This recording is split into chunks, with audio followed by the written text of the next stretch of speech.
What's up, guys? Edrone here. Welcome to Send It Sunday. Man, we have a great show in store for you tonight. Special guests in the house tonight. We got multiple guests tonight. Welcome in real quick, Mr. Crowley and his drone, Mike Henrenack, Sinister FPV. What up, Jim? North 49 RC, Crystal Justice. How you doing? Good to see you, Lady Bird. Props off. Welcome in, Mr. Crowley and his drone. Good to see you, Sean. Michael's Drones and RC Hobbies. Welcome in, everyone. Welcome in. So glad to see you all tonight. Happy Easter to everyone. Man, it has been a spectacular, fun Easter. We've had a great day today. Just got done hanging out with MD95 TSI, Chris Justice, and Crystal Justice. They just actually left here not that long ago. We did some FPV ripping, ran into some interesting characters, so you're going to want to stay tuned to our channels. Ran into the infamous bot grinder today. It was just an absolute awesome day. The wind tried to hold us down, but we just kept it going. So, yes, still on their way home. Absolutely. I really appreciate you guys. Today was an absolute blast. Had so much fun flying FPV. We found some really cool spots, had a great time, and just broke some stuff. Yeah! Break some stuff and have some FPV bashing, man. So real quick, tonight's show, we have special guests, Zak Daly and Keegan Sponholz from Isight Drone Services. We're going to bring them in. Welcome in, guys. Welcome in. So glad to have you on the show tonight. Hey, nice to see you. Hey. Hey, Keegan. Nice to see you, man. How are you? Oh, great. Had a good, nice, fun Easter today. Visited some family. I'm home for the holiday. I got to drive about 10 hours back up to the office tomorrow, but had a nice, enjoyable weekend. Really appreciate you guys coming on the show tonight. Thank you so much. I know with holidays and stuff, we had to reschedule this show, but I'm so glad we were able to get it because, man, I couldn't wait to talk to you guys. And I couldn't wait for my audience to be able to talk to you guys about how you guys got started with drones and how FPV has become a part of that. And yeah, I just can't wait to hear about all that and everyone else. We're going to be doing a live giveaway as well tonight, guys. So you're going to want to make sure you stay tuned. Make sure you're hanging around for that. And then we're going to have open Q&A towards the end. And we're also going to do community standout. And just going to be talking about the commercial side of drones and how FPV has become a part of that for Isight Drone Services. Real quick, welcome in Spooner FPV. We got Crimson Ghost. We got TJ Giggles and Drones. Welcome in. And we have Athix FPV. Welcome in, guys. Welcome in. Appreciate each and every one of you. So I'm going to leave it to you guys. How did you guys get started with drones? I'll let whoever wants to go first, or if you both want to talk. So you want to take it away? Stand along. If you've got a shorter lead in, that might be easier. Yeah, I can try. Well, again, thanks for having us on this live stream. I've been really looking forward to this too. I think we both have. And just being able to reschedule and accommodate us. But so I guess I've always been kind of interested in remote control cars, planes ever since I was a little kid. Problem is I didn't have the hobby grade stuff or anyone to help me with it, so most of it didn't work very well. In 2009 or so, when I was about 12, I got my first hobby grade plane that I was able to keep working, and I got some help from a guy from church. From there, I just kind of got the bug, as they say, and flew RC planes, built my own like flat plate foamy scratch builds throughout high school and toward the end of middle school. And I worked at a hobby store. Actually, the day I got my driver's license when I was 17, I drove myself to the hobby store, and my mom slept in the car because she's able to do that while I talked to the guy, the guy running the shop in Plymouth, Minnesota. I talked to him for like I don't know, an hour probably. Felt kind of bad leaving my mom in the car. But at the end of it, I asked if he needed help on the weekends, and I ended up getting my first job, other than just like working around my dad's property. And I didn't really know what I wanted to go to school for. I really liked designing and building planes, working with my hands, and I liked flying RC planes and whatnot. But I wasn't the best at math, so I wasn't sure. I kind of wanted to be an aeronautical engineer. It didn't. It didn't really seem super feasible with how I needed a tutor just to pass calculus in high school, and I got a C in it, I think, but so I got that over with. But my dad kept seeing articles in the paper about General Atomics and how they were using drones overseas to help with the situation in the Middle East and just all over the world. And people were graduating from UND with an unmanned aircraft systems degree, and they were able to go get these jobs where they'd go out to the sandbox or wherever they were needed, and just contract through the military, and they'd be piloting these Reaper drones and Predator drones. And I thought that would be the coolest job. It would be almost like being or playing video games for a living, but it had to do with aviation, so I was all for it. And yeah, I never really planned on getting my commercial pilot license, or even private pilot license. For whatever reason, I just wasn't super interested in it. I just liked watching stuff third person, whether it was RC planes, cars, trucks, or helicopters. And when I got to UND, the unmanned aircraft systems course curriculum for that Bachelor of Science degree was very similar to the commercial pilot program that they have. So I was initially planning on double majoring because UAS was a pretty new industry, and I wasn't totally sure if I was going to be able to get a security clearance to have the job, to have the Predator drone type job, or if I wasn't sure what kind of work there would be in the small UAS industry. So I was planning on double majoring, but after three and a half years of going to school there, I realized for my second to last semester, it would be my seventh semester, I just decided, I realized that I had enough classes to graduate if I just tacked one more on. And I figured I really like flying drones and remote control stuff. I'm going to give this a shot and just graduate with my commercial license and not get my flight instructor rating and the couple other classes I needed to take, because I was just kind of ready to start working, and a little sick of being a student. So, and it ended up working out. I was able to get a job 4 months later with Nice. Isight, and I've been with them ever since. And that was I started with them spring of 2019. Wow, that's awesome, man. All from just fixed wings and RC cars and just having like RC toys and stuff, and then that ended up being like your ultimate career. Wow, that's awesome.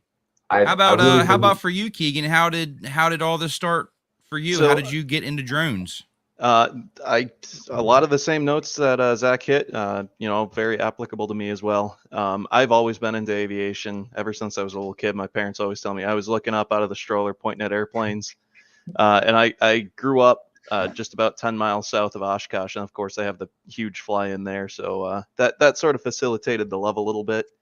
So I had always been, invested in airplanes, doing aviation things, learning as much as I can, and doing what I can with what I had at the time. And when I was, I think, 13 or 14, my dad and I started building and flying RC airplanes, and that really kind of let me run wild with that stuff. About a year and a half later, I started working on my private pilot's license. I was flying a Cessna 152 out of a little field in Wisconsin. And I finished my pilot certificate by the time I graduated high school, which was that was a real good time as well. From there, I always knew that I wanted to fly, so went to UND. I had initially gone there with the intentions of just getting my commercial, but after a semester or two, I basically looked at the curriculums and said, hey, there's 4 or 5 different classes that I'd have to take to get the dual major. I might as well. So I just tacked UAS on there, and here we are today. I started flying with Isight about 3.5 months ago. Already been all over the country flying. Yeah, it's been a great time. Awesome, man. That sounds awesome. So much like Zach, you got in with the fixed wing.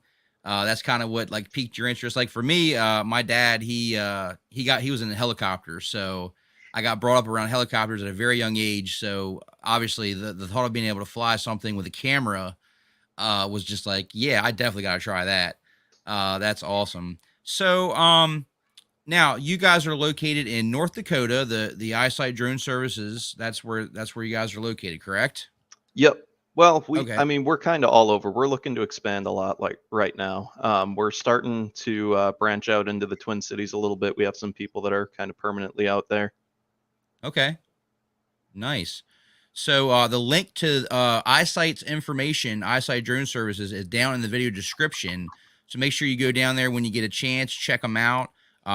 It'll take you right to their website. They have a really nice website with, it just has a ton of awesome information in there about the services they provide, the pilots, the people involved. How large is your operation? How many people would you say number-wise are a part of Isight Drone Services? Oh boy, what are we, mid 40s by now?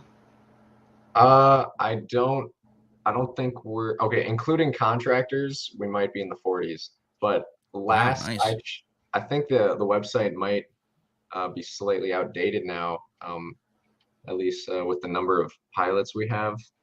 Oh no, it might be right. Yeah, we've got 29 Part 107 pilots, and 17 of them are certified manned commercial pilots.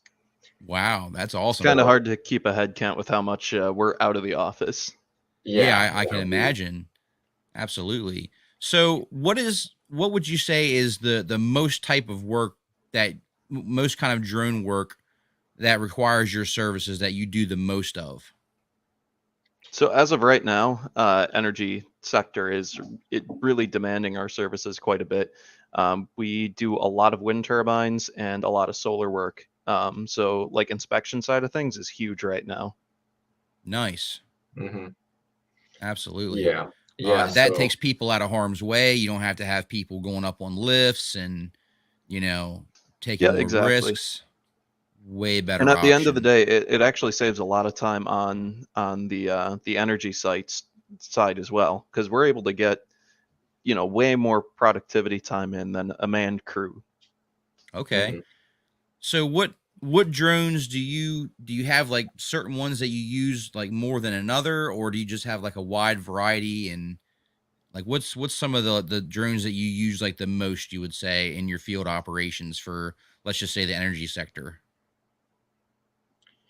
Yeah, so it depends on the specific thing.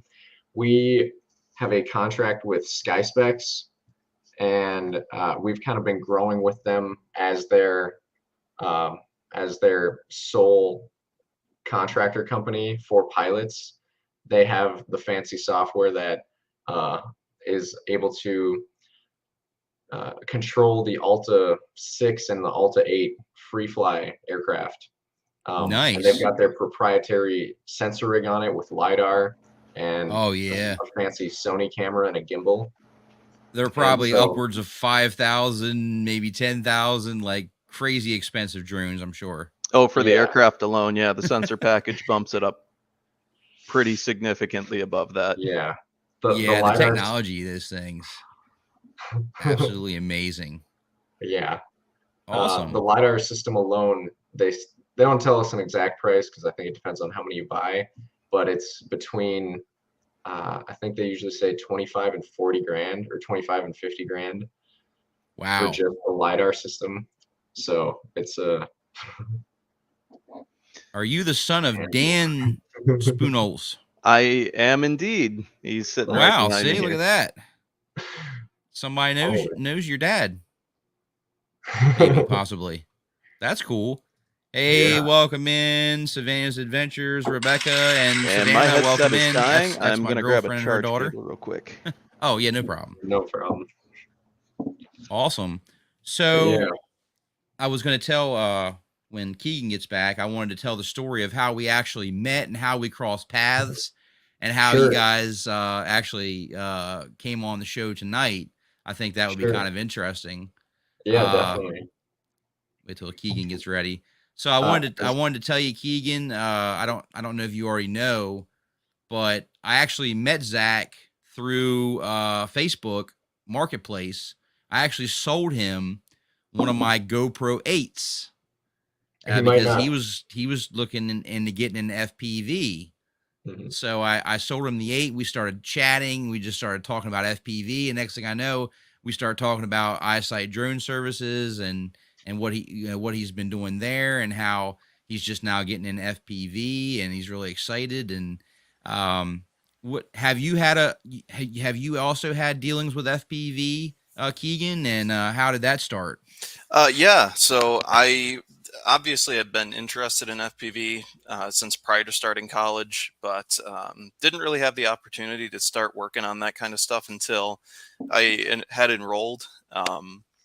So I was super active with UND's RC club my freshman, well, all throughout college, but my freshman year I was really, really involved with the club. And we had some really ambitious race pilots there. So Jordan Kruger, who is now running Collegiate Drone Racing Association, just had their championship again for that. We had some really quick pilots there, so we kind of went full hog on the racing that year. And I ended up going to championships in Indiana, which was a great time. We ended up doing a lot of building and flying out there. It was kind of my start into FPV. And then from there, it sort of just branched out on hobby side for myself. Did you say Indiana? Was that happen to be IO International Open? No, it was CDRA, Collegiate Drone Racing Association. I believe that was the Awesome. first championship that we officially put on. That was Awesome. at Purdue in their field house, which was a great time. Hey, welcome in, Phantom FPV. Hey, thanks so much for stopping in, brother. Greatly appreciate your support, man. Good to see you here. Happy Easter to you. Yeah, so wow, so basically you kind of started in with the racing side of things. Is that Yeah. would you say what piqued your interest, the racing side of the FPV? It's not even so much that the racing is like what drew me in. It's just kind of what Mhm. everybody was doing. So, if the rest of the club is doing something, I always have my hands, kind of in their area, and it's like, oh, what's this? How can I get into this? So, just by association with all my friends that were in the club at the time, everybody that was interested in doing the racing, I sort of just latched onto that and went with them. That's actually how I was introduced to FPV as well. I went to a drone race in Dover, Delaware, right at the NASCAR Dover Downs International Speedway, where they have the NASCAR races. And I linked up and met Zoe FPV, and I saw these things racing around in this cage outside, and I'm like, "What is this? And how do I get in?" Right? Like this is like Star Wars futuristic. People were wearing goggles, and I don't know what they're looking at, but I'm seeing these things zip around, and I'm like, all right, I got to get into this. This is freaking awesome. So, Zak, I'm gonna switch gears and come back to you. So, Sure. what piqued your interest, or what did you see, or what came about to you that got you interested in FPV? So, like I said, I used to work at a hobby store, and I've known about FPV for a long time. Before I went to college, I was kind of slowing down on. I wasn't doing RC as much because I was just anticipating of not having very much money in college and being able to buy new craft and parts and stuff. So really, I had wanted to get into it for a long time, but I was kind of holding off because back in 2013, 2014, when it started getting bigger, I wanted to, the stuff that I was seeing and the products that I saw people were coming out with and some of my friends that had them, it seemed like it was more work than I was going to have time for. And it was just so early. I knew with how RC moves and technology, it was just everything was going to be obsolete by the time I graduated college and had some time and money to play with it. So I just was kind of holding off on getting really into it, which I don't know if that's a plus or minus.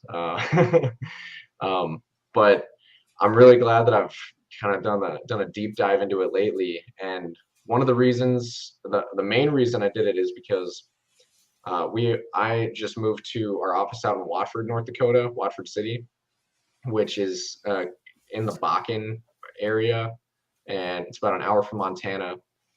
And we have a contract with the county out here where we'll be helping them with inspections and construction work and whatever they need us for.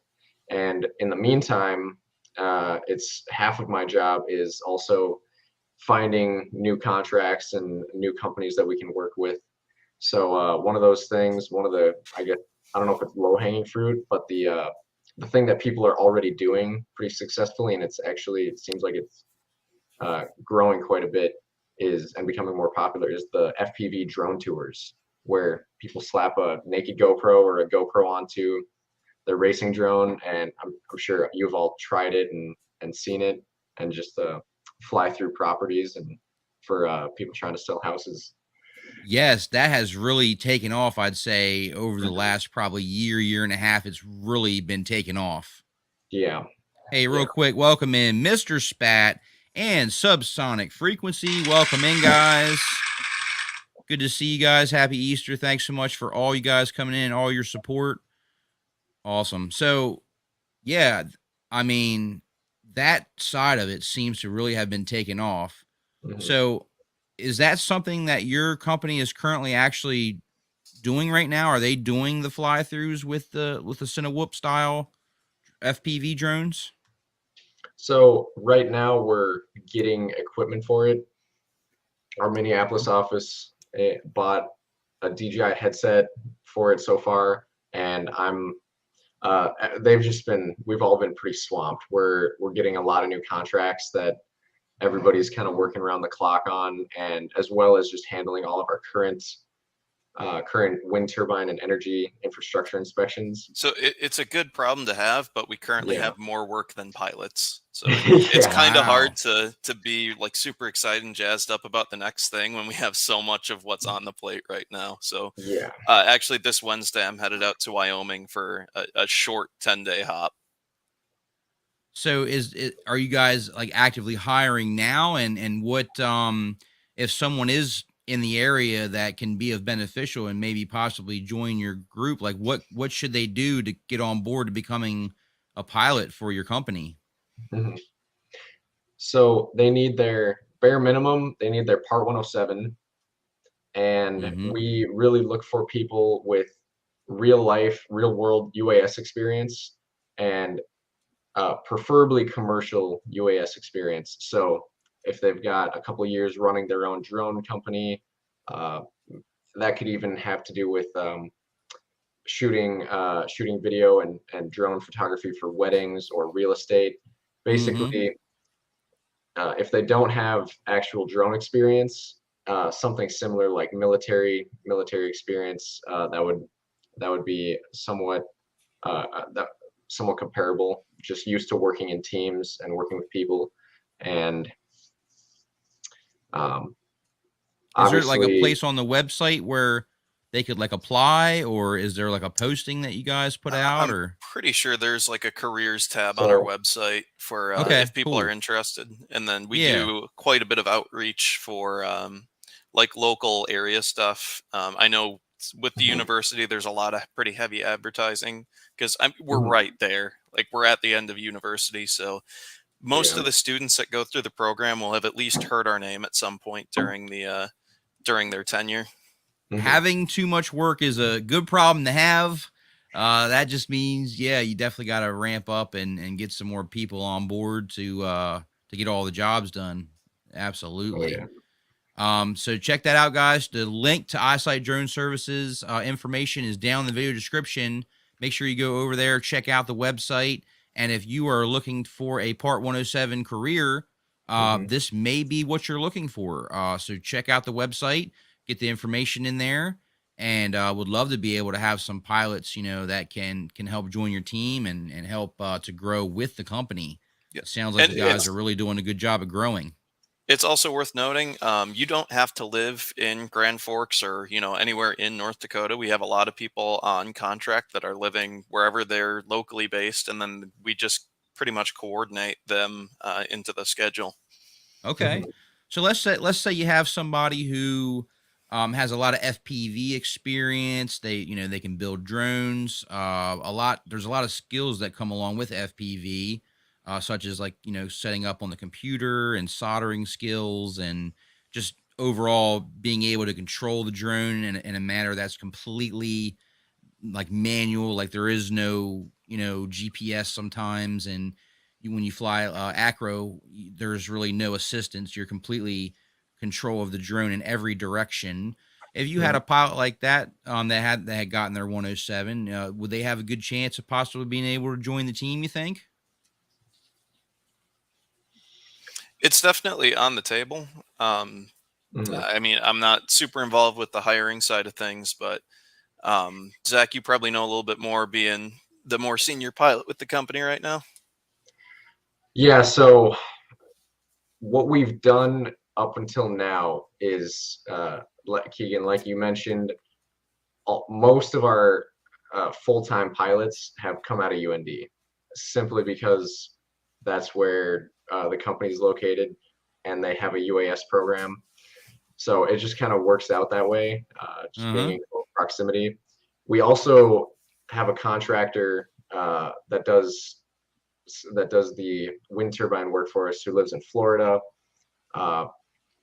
We've got several of our employees have now moved to Minneapolis, and we're going to be diversifying into a much broader range of UAS activities. So we're going to need people that have more of those stick skills like that. And so I didn't get to finish the other type of drones that we fly. Yeah. Basically, right now we fly the free fly systems, and we use those for the wind turbine stuff. And we just got one strictly for solar and solar panel inspections and using thermal cameras. And the otherwise, the other main use for our drones is or the types of drones we use are DJI, just because, not that we really want to be using DJI, because they seem to have not the best customer service, and their national cybersecurity stuff is all questionable. There's the whole thing with that, but they make phenomenal drones, phenomenal enterprise drones, and they're super easy to fly. So because the drones are so easy to fly, having those stick skills and capabilities are really important for the job, but that's something that we can train. And we've taken people that have come out of UND and all they did was fly some tiny whoops around for their UAS class, their intro class, and then they got a couple hours on some of the small US training systems that have flight planning software. And so they come out of UND, and some of the people we've had to hire, or some of the people we've hired, haven't had a ton of RC experience where they're doing crazy flips and threading the needle with FPV drone. And, right. And yeah, and that's the funnest part about it. But they're some of our best pilots because we're able to train them from the ground up. Some of those guys also are commercial pilots, and they're very familiar with the man side of things. But don't think that you have to be like the Mr. Steele level guy to work for a drone company.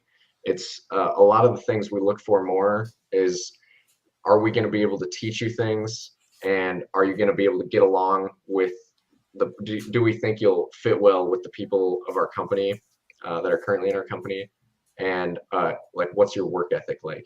because it's pretty important that people get that people get along with us and are coachable, because if they're not, I mean, a lot of our work trips go for a month at a time. Sometimes we typically try to keep it around 3 weeks, but when our scheduler gives you a call and says, hey, are you able to stay out for another 2 weeks and you get paid more when you're on the road?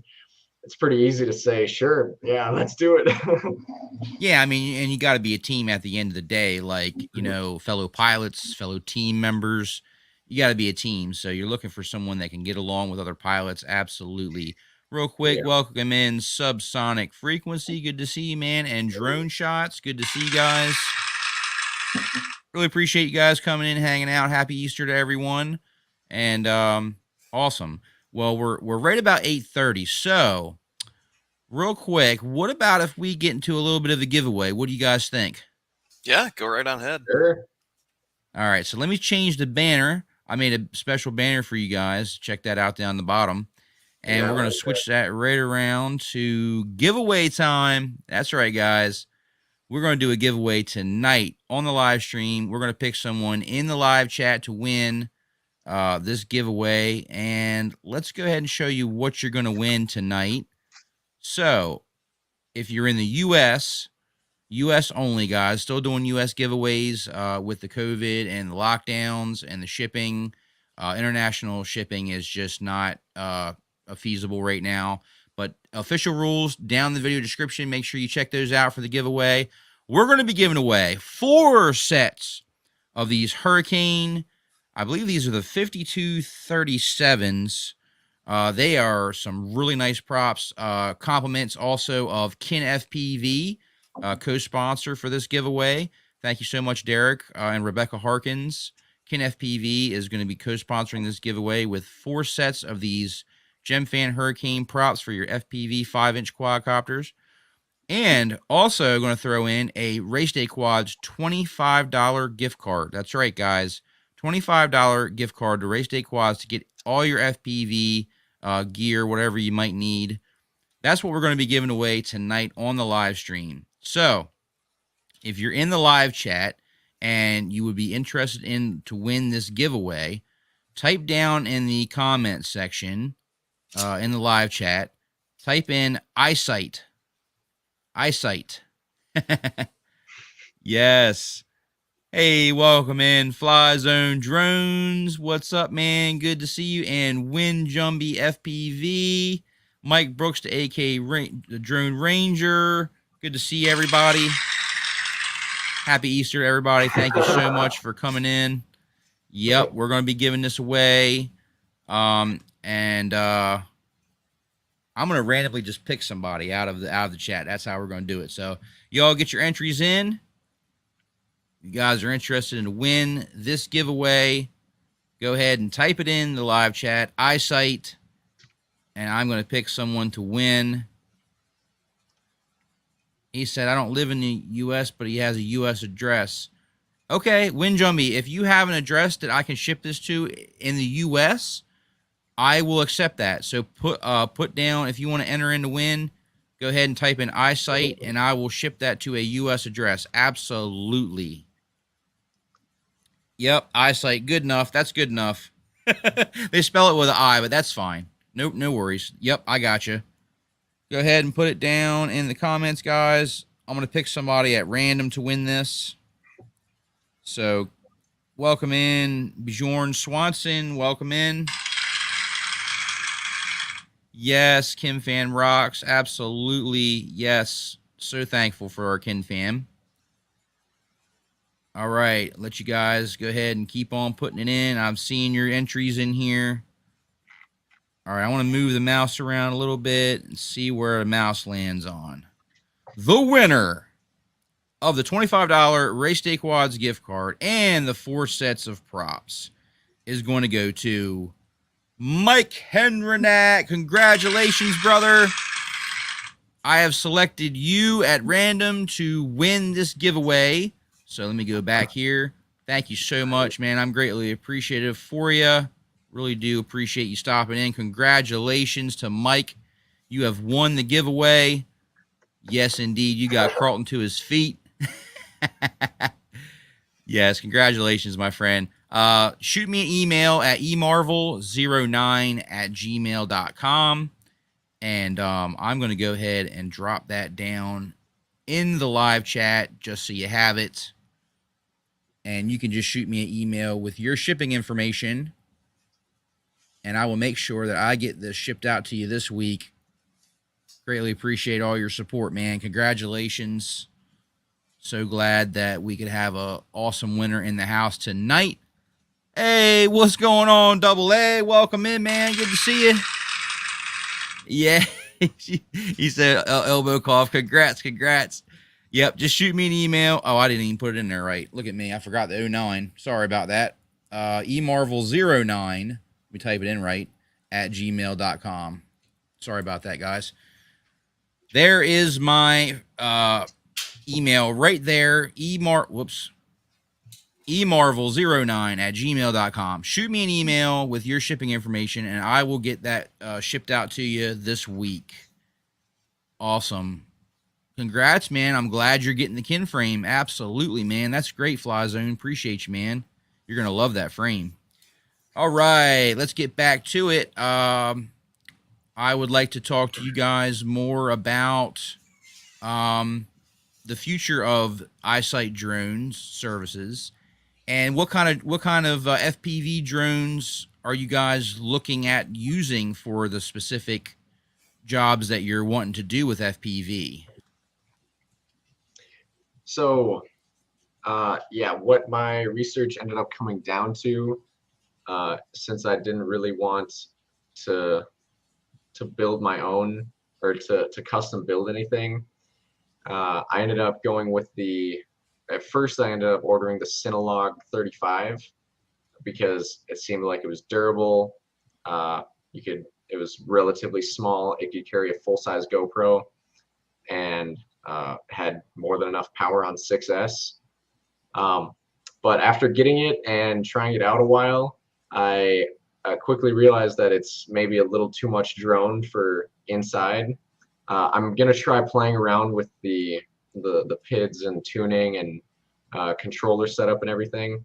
I think it can still be used for just fine for bigger areas. I did a fly through of a local gym wellness center recently, and it went pretty well. It's a little loud when there's people in there, but it went well. It went by without a hitch, I'd say. I didn't hit anybody or anything. Yeah, so But I would offer a suggestion yeah, to you, and this is totally based off of my good brother MD95 TSI, Chris Justice. Make sure on Friday nights, real quick, at 8 p.m. Eastern Standard Time, check out the Drone Network over there. Have some awesome things going on. You're not going to want to miss out with what's going on there. Hang out with Crystal Justice and just have a great time. He actually started doing some of the work. He's flying these Cinewhoops in the businesses and getting the one shots, and he actually recommended to me to try out the Synolog 25, and we put the naked GoPro on there to lighten it up. And he said that particular setup really works well indoors because of the pusher style, where the props are facing down.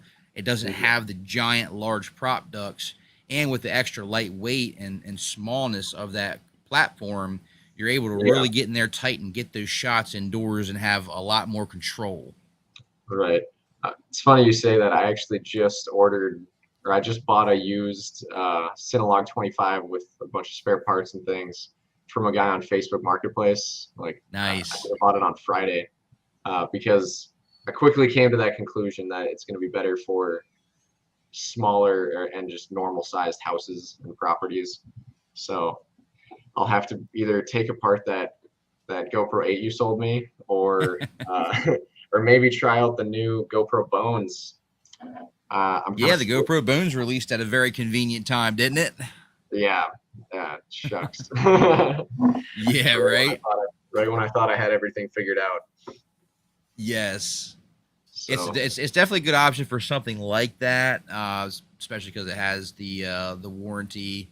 But if you are looking for someone that can decase that camera and do a really good job, my brother MD95 TSI Chris Justice, he actually does that. He's done several of those, completely taking them apart and put them in a TPU or not TPU. I think it's a PETG or a hard 3D printed case to keep it protected.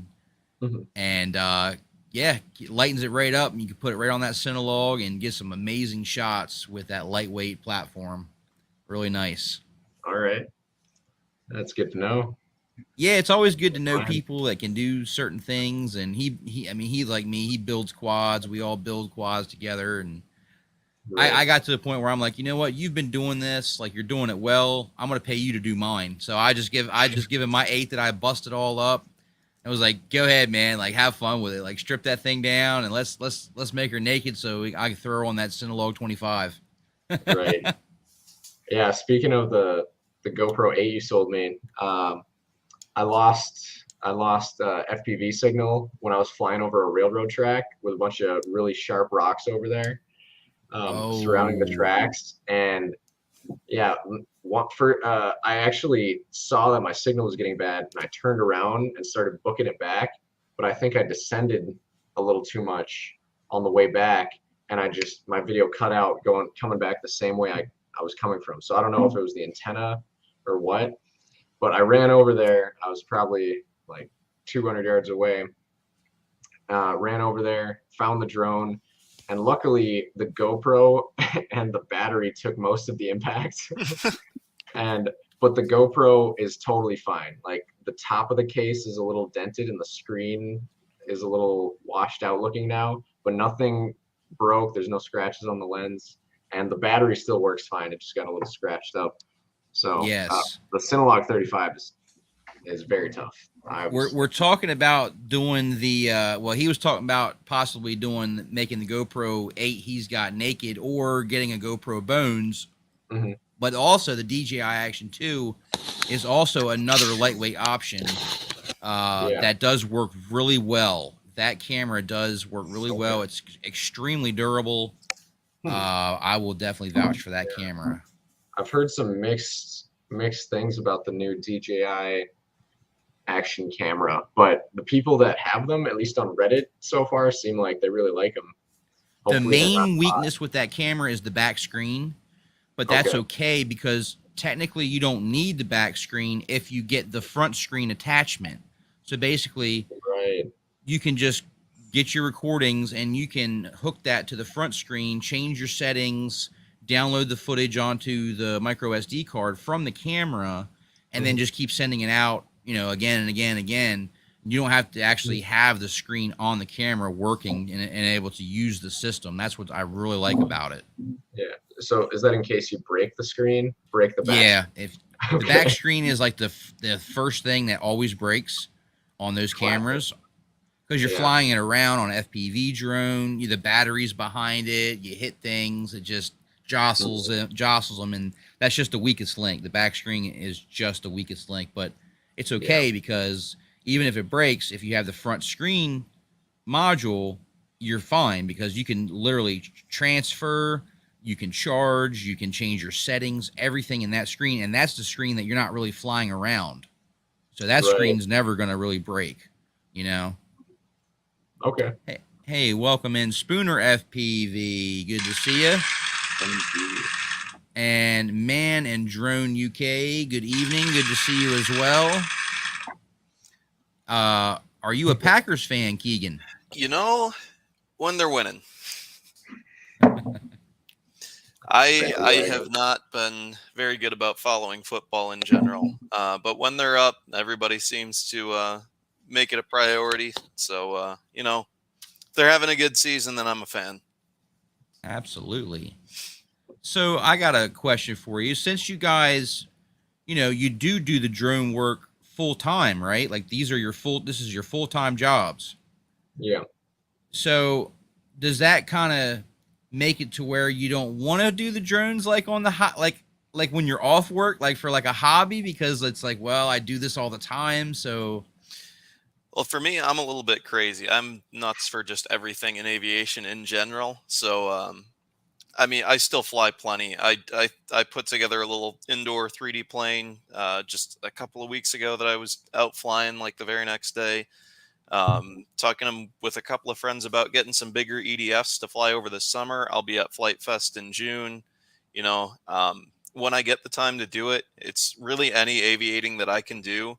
I'll be out doing it. Right now, I'm actually looking at purchasing my first airplane, fractional ownership with one other UND grad that is working for a different drone company. But I'm still going super strong into anything that's flying. I'm there for.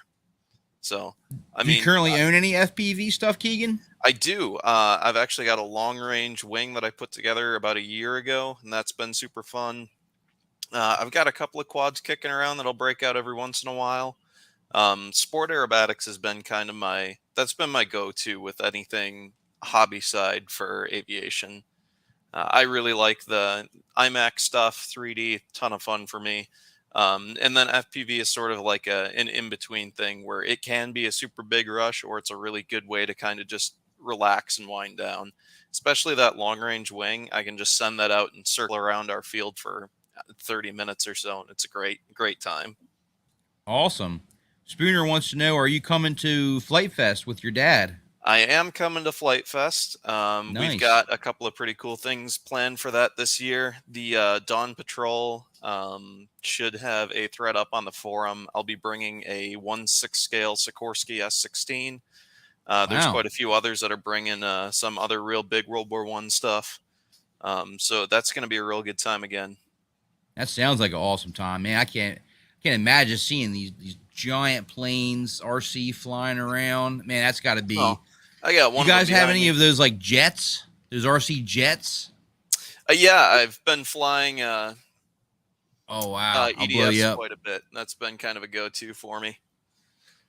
Nice. So that's an EDF right there? That one is not an EDF. That's Okay. just they're calling it the Scout XL. It's a flight test Scout, which is pretty simple, trainer-esque airplane, but it fits the World War I theme aesthetically, and it's super simple to build. So that's got plans available as far as I know right now. So if you want to do Dawn Patrol stuff, that's like the easiest way to do it. I just printed off plans for that Sikorsky a while ago, and I really got to get cracking on building it. I've been away on trips for so long that I just haven't really gotten a chance to start. But after this trip, it's going to be a priority for me. Nice.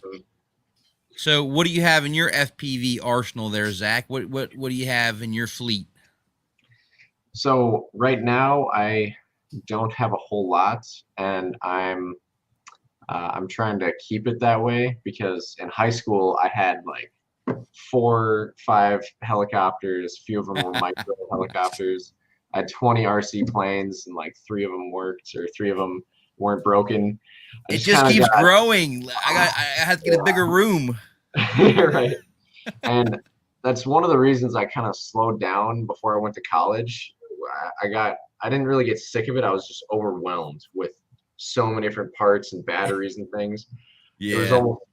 It was a lot of work. And so what I try to do now, my new kind of philosophy is if I get a new thing, it's really easy to say like, oh, well, you need like a different FPV drone for each type of flying. Like, oh, you need one for indoor and then you need a racing one for indoor and an analog. Now I'm trying to abide by the rules of like, if I want to get something new, I have to sell or get rid of something that I have. But I don't think I've hit that level yet with FPV. I've currently got what's the frame called again? A Source 1 V3 because they were on sale. I got one of those just to learn some freestyle with it's got iFly motors. I don't know the name of the Zing. Yeah, there's Zing motors, but I don't know the name of the flight control. I just kind of bought whatever. This was like a year ago. I finally am getting around to putting it together. Do you know if it's a F4, F3, F7? It's F7. Yeah, that's nice. Okay, well F7s are good. They're really good. Yeah, F7 4-in-1 ESC. Yeah. And I'll just be running analog on that one because I've heard it's what I got for it, and I've heard it's fine or better because of the latency for freestyle. Oh yeah, it's nice. I don't have FPV goggles yet, or analog goggles yet. I just got a module to use with my DJIs. So okay. Yeah, I haven't tried that yet, but I've heard it's fine. It works good. Yeah, a lot of people do use the analog modules with the DJI goggles. No issues. Yeah, that's for and then sure. I 3D printed a flying wing that I'll be putting a DJI Air unit in pretty soon. That I bought on Facebook. Facebook Marketplace is like dangerous for FPV people. Oh, absolutely, it is. Yes. It's like, oh, you don't want that? I'll take that. Uh-huh.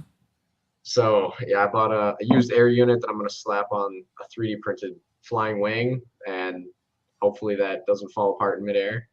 But yeah, other than that, I've thrown away or like given away most of the planes and just kept the electronics that I had because I didn't have room for them in college. So I still have an Extreme Flight Extra 300, 48-inch Extra 300. I had an Extreme Flight 60-inch Edge 540T. I was pretty into the 3D aerobatics and stuff like that. I never competed or anything. I just thought it was a lot of fun. But for that plane, I had a pretty bad crash with it, and I was planning on fixing it. I pretty much just needed a new fuselage, but I don't know where the wings and the electronics went. I think it got lost in the move, or my dad threw it away when they moved. That stinks. So it's whatever. Yeah. Yeah. Hey, I really appreciate that, Fly Zone. Thanks so much. Yeah, if you guys could smash the like button, I greatly appreciate it. And so would these guys over at Isight Drone Services. And links to Isight Drone Services, guys, are down in the video description. Make sure you check them out. Check out their website. Really cool things going on there, and possibly some career opportunities. If you are looking into becoming a pilot, you got your Part 107, you're looking to do something commercial, and you're wanting to get in with a great company, check them out. Give them a look. Look down the video description. The links are right there. You can read up and check up on what they got going on. Greatly appreciate that. I'm going to go ahead and transition into the community standout of the night. If you guys check out my Facebook group, Drone Addicts, and I invite you guys to as well if you're not already, check out my Facebook group, Drone Addicts, and I invite you guys to come over there and share any of your drone related content that you have. And I try to feature some flights and stuff on the live streams when I can. So let's go ahead, and we're gonna go ahead and check out this video here. And let me get that blown up for you guys. There we go. And let me just change the settings here to make sure it's playing. We're going to take her down to 360. That should hopefully play smooth for everybody. Beautiful shots here. Ooh. Really nice shots. I'm going to put the link to this channel in the live chat. Very nice. Hey, welcome in Adventure FPV. Good to see you, Lee. Thanks so much for stopping in, brother. Happy Easter. Yeah, some amazing shots here. I'm pretty sure this is out of the U.S. And this is beautiful. Really love the colors. Everything. Yeah. I like the little transition there. Some beautiful shots here. Yeah, it might be a little too rocky to be Hawaii. I've never been. Got some super smooth flying as well. Really nice there.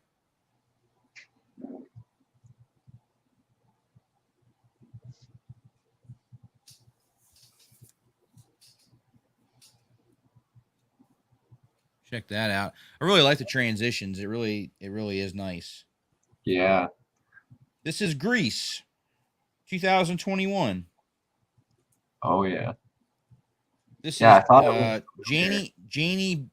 Johnny Bonnie is the channel. I'm going to go ahead and copy the link to the channel and share that down in the live chat. Oops.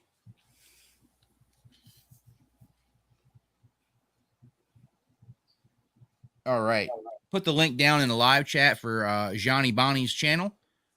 That's what's playing right now. Thank you so much for sharing over on my Facebook group, Drone Addicts. Greatly appreciate that. And I'm just happy to be able to take a look at these beautiful shots of Greece. Wow. Spectacular. That's some great cinematic work in there. Yeah. Very nice. Yes, I love the shots. It looks like he's definitely using an ND filter from what I can tell. Mm-hmm. Kind of see that cinematic motion blur. Yeah. Really nice. Oh, I'm ready to go, man. Sign me up. Anywhere there's clear blue water that isn't frozen over right now, I'd probably be game for. Right? Like, sign me up. Man, this looks like paradise. Yeah. Oh, looks Greece like is so beautiful. You could probably do some good scuba diving there too. I can imagine. Oh. Oh man. That would be really nice. Yeah, I love it when they come down low and they just get that really nice swoop in shot like that. Mm-hmm. Staying right with the lines of the coast there. Really nice. And the beautiful mountains too. It really adds a lot to it. Yeah. Yep. Link to Johnny Bonnie YouTube channel is down in the live chat, guys. Go ahead and check him out. Sharing some awesome footage here. I'm trying to see if he we'll check and see if he put in there what drone he was using. I would assume a DJI. It looks definitely to like a Mavic, some kind of a Mavic style maybe. Looks really crisp though. Man, look at the colors on the rocks. Right. Really good. Hey, welcome in, Glenn Edwards. Good to see you. And Adventure FPV, man. Thank you so much for stopping in, brother. I really appreciate you, man. Wow. Spectacular shots.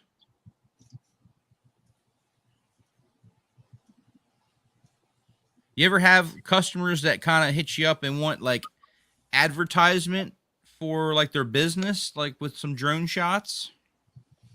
So I personally have not gotten anybody that wants the more cinematic stuff. Primarily just because I've been so busy with the industry side of things right now. It's like peak season for everything to do with the power generation side. We are swamped with the wind turbine work, and it sounds like solar is just as busy right now too. So, I mean, hopefully we're going to get a little bit more variety on the schedule here soon. But for now, it's a lot of wind turbines for me. Wow. Yeah. Welcome in, Scott Keen. He says, "Yo, it's Zak and Keegan." Hey. What's up, Scott? Yeah, we know Scott. He used to work at Isight. Oh, that's awesome. That's awesome. Well, welcome, Scott. Good to see you. I sold Zak a GoPro 8, and that's how we crossed paths. And then, boom, next thing you know, they're on YouTube. Yeah. Now, do you guys have any YouTube channel that you'd like to talk about, whether it be for Isight or any pilots?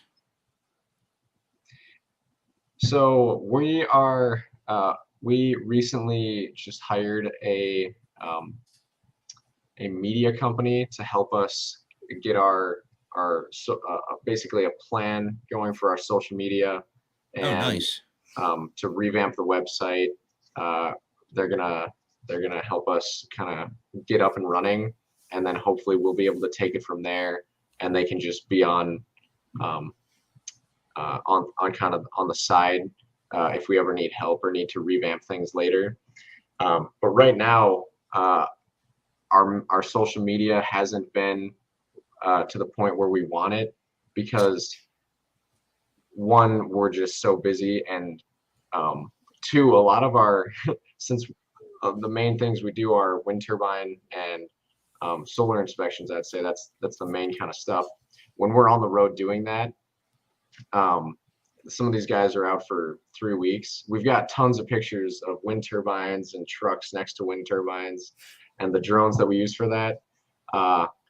But we can't really post that same thing every week. So we're going to be coming out with a plan. And now that we're getting more diverse work, we'll be coming out with better social media plans and content for that.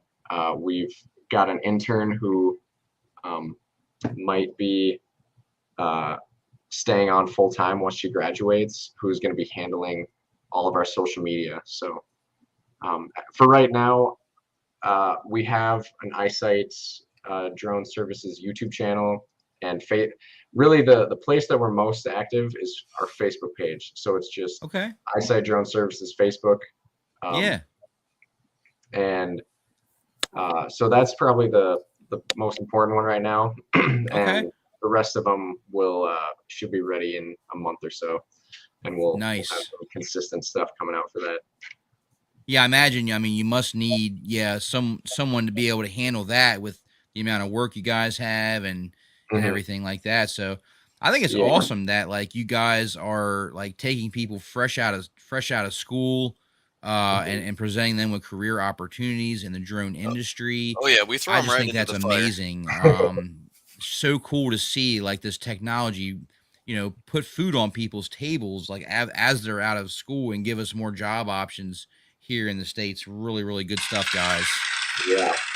Now I will say, what was I going to say here? I will say, shoot, you know what? Never mind. I lost it. I was going to say something, but it's fine. It's really a great job. I really can't complain about it. It is a lot of work though. Just as far as, there are other companies out there where, you'll get the job title. I don't think you're going to get nearly the same level of opportunity that you do here as long as you're willing to put in the work. Like you might end up working some long hours, but man, you get some amazing opportunities. Absolutely. So for the community standout guys, I put the link to Johnny Bonnie's YouTube channel. Thank you so much for sharing over on the Facebook group. Greatly appreciate that. Guys, I'm going to go ahead and open it up for Q&A. So if anybody in the live chat has any questions for Zak, Keegan, myself, now or the chat, now's the time. Go ahead and drop your questions down below, and we will we'll get to them as we go through. Awesome. So what would you say, what is your goal, you think, for this upcoming year for Isight? Like what is the biggest goal that you guys have? So for me personally, we have a couple of new aircraft that we're going to have more opportunities to fly. I am excited to start working on those. And then I personally have been looking into more of the manned side of things that we could do with that.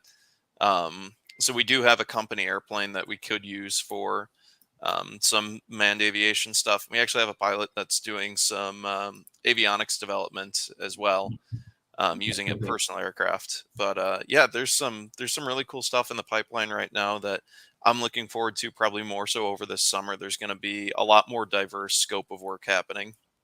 Nice. Sean Flynn wants to know, what kind of drones do you guys fly?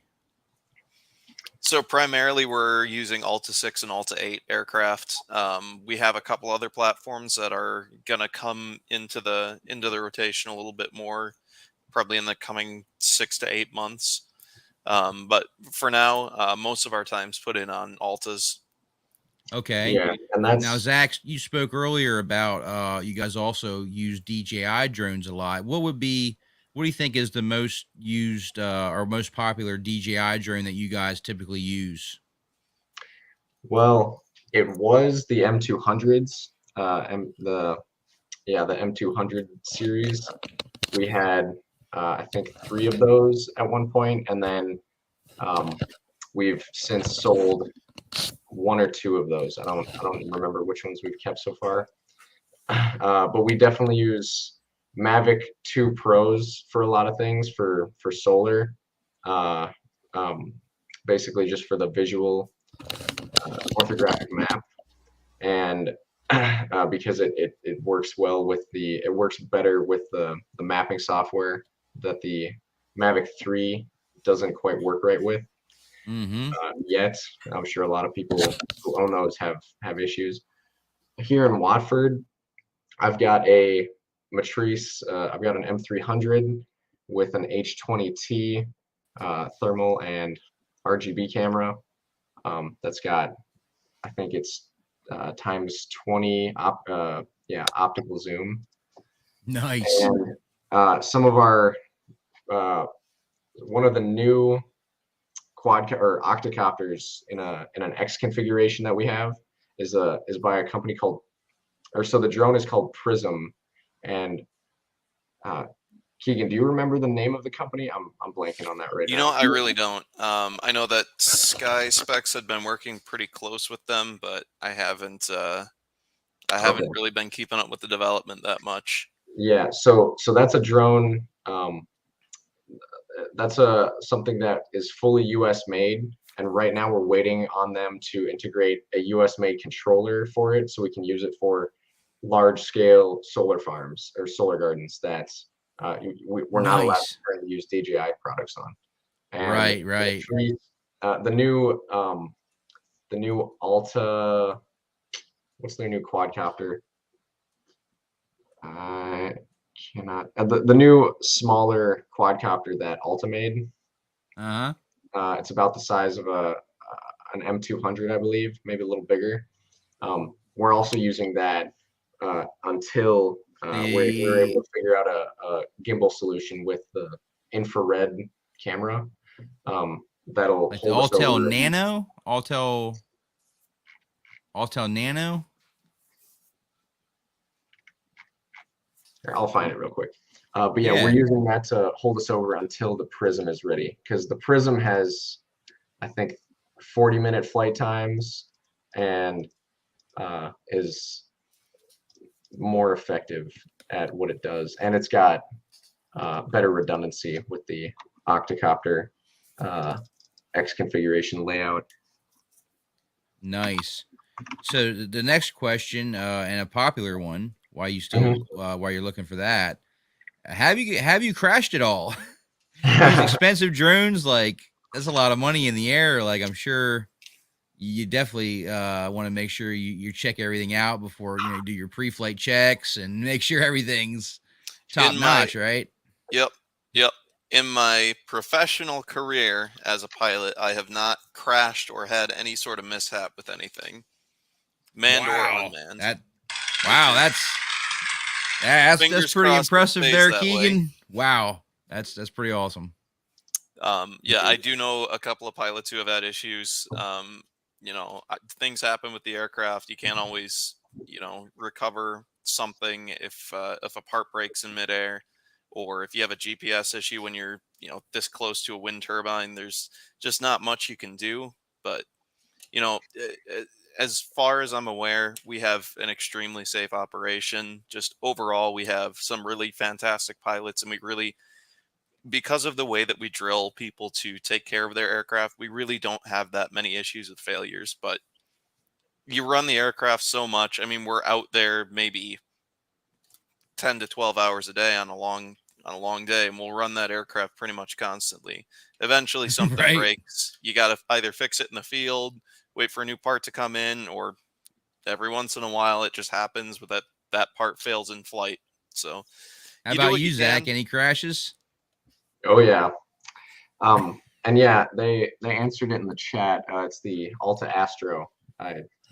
There's so many aircraft. Alta Astro. Yeah, Alta Astro, and then the Watts Prism. So Watts is the company that makes the Prism. It's pretty incredible. One thing I'd like to add is we also operate a hybrid VTOL aircraft that we're going to be using, that we use for a lot of UTM operations with NASA. So that's like unmanned aircraft system traffic management, so integrating it into the National Airspace System. And we've been working with NASA since I don't know since when, but for several years, at least 3 or 4 years. I'm pretty sure it was before I got hired here 3 years ago. And yeah, we've been basically using this flying, or this it almost kind of looks like a dual tail predator drone style, except it's got a quadcopter built into it, so all the propellers stop as soon as it takes off, and then it's got a gas RC engine, and it holds a gallon of just pump gas, just car gas, and it can stay up for about 4 or 5 hours. Wow. So, yeah, that's pretty insane. Yeah, it's incredible. The correct me if I'm wrong, but 150 cc. It's got regenerative braking on the engine, so it will charge the lift packs as it's flying. It can charge up all the takeoff and landing packs. It's awesome. Completely automated for takeoff and landing. So the transition to VTOL and the takeoff is all pretty much hands off. Wow. Welcome in, Eric RC Crazy. Good to see you, man. Thanks so much for stopping by, man. Happy Easter to you as well. Yeah. So what would be your most memorable crash there, Zach? What was like the most memorable or worst crash that you've had? Yeah, so the worst crash I've ever had is I was inspecting a wind turbine. I think I was on the second or third one of the day.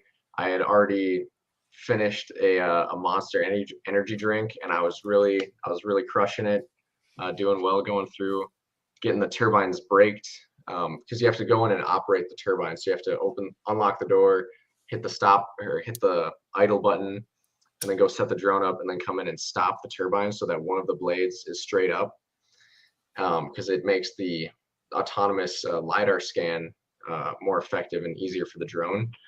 And so I was rushing. I didn't follow the checklist properly. When the drone ran out of battery, or it hit battery critical.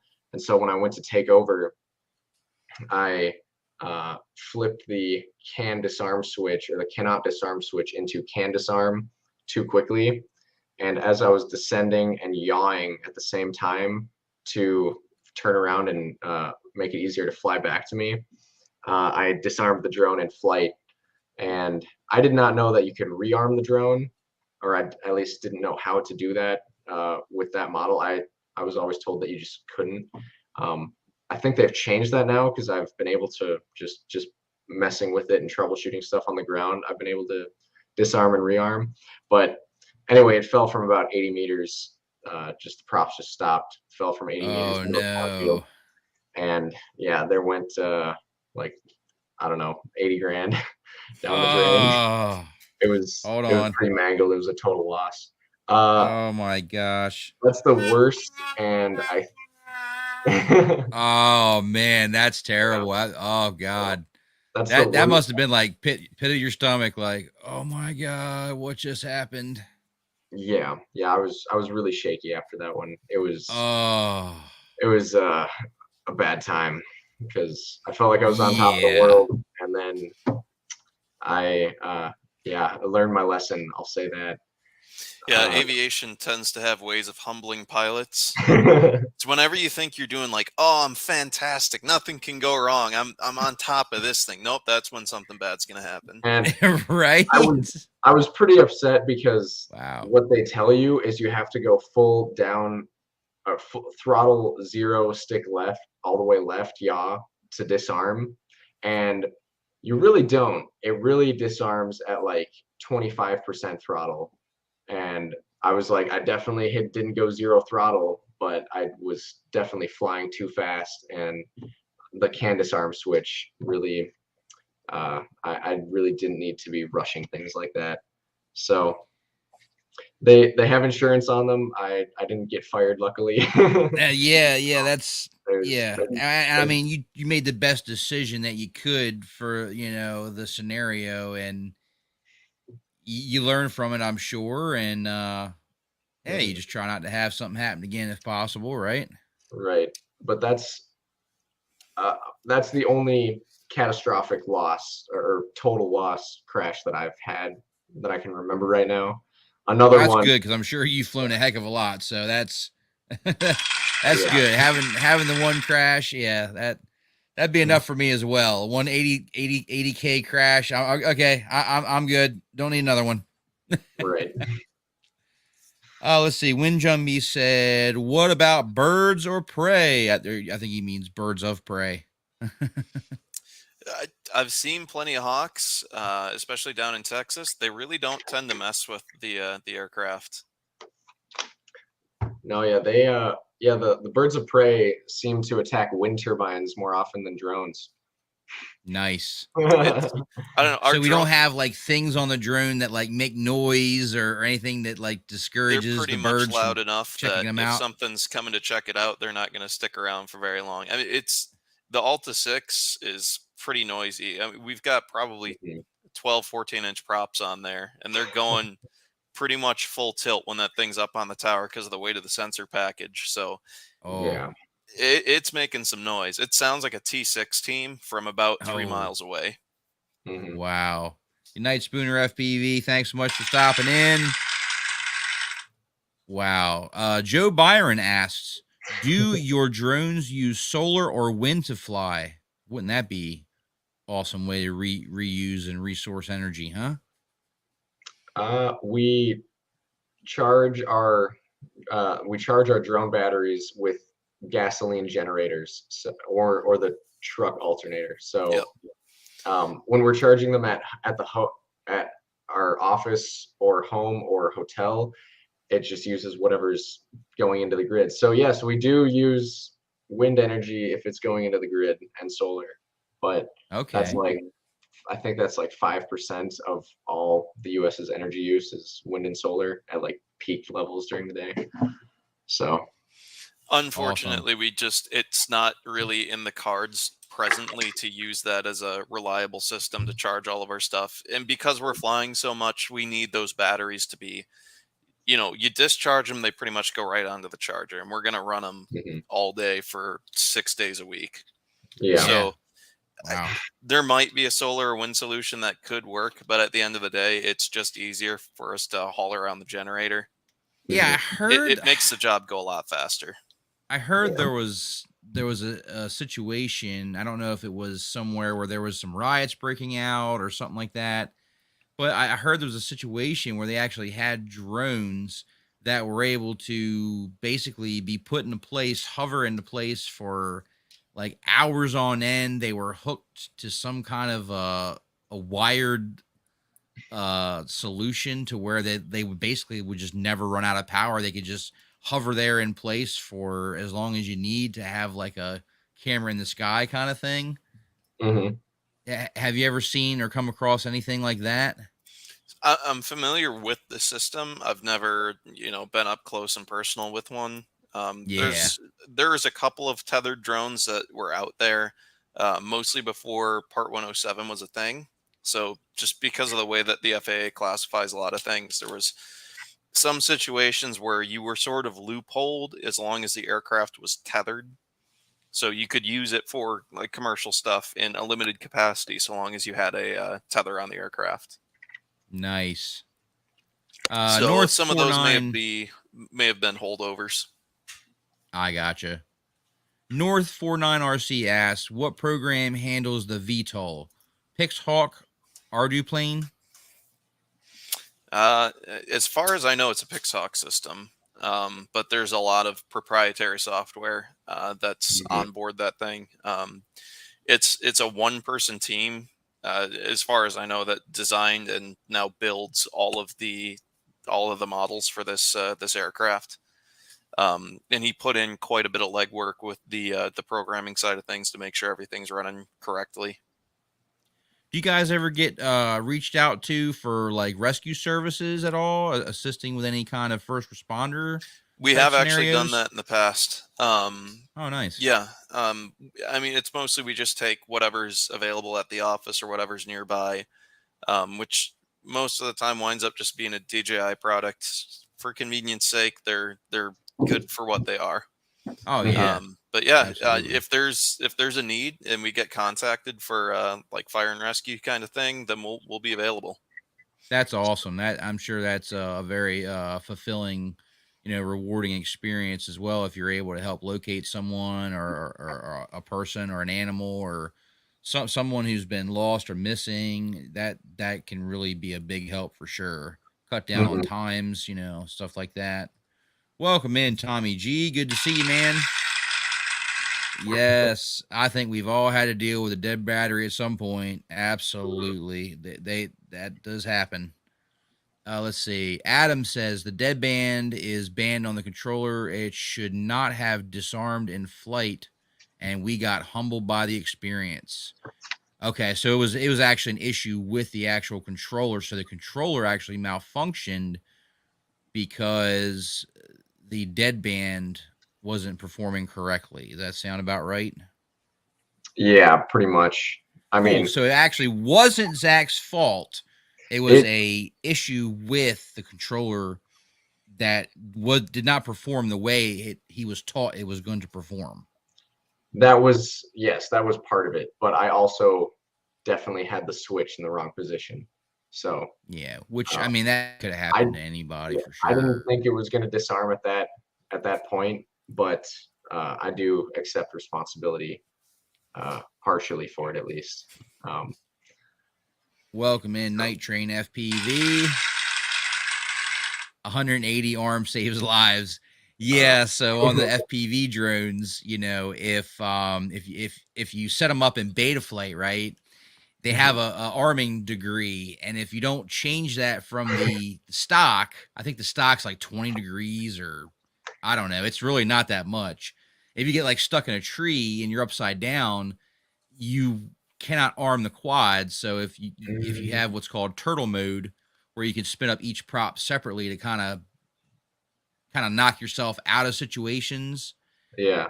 You won't even be able to arm or use turtle mode or anything unless you change that number in beta flight to the 180 degrees. So very important. Yes. Right. For saving your quadcopters, make sure you set it to 180. Yes. Yeah. I crashed my Air 2 into my own truck. Yeah. I've crashed my Air 2 as well.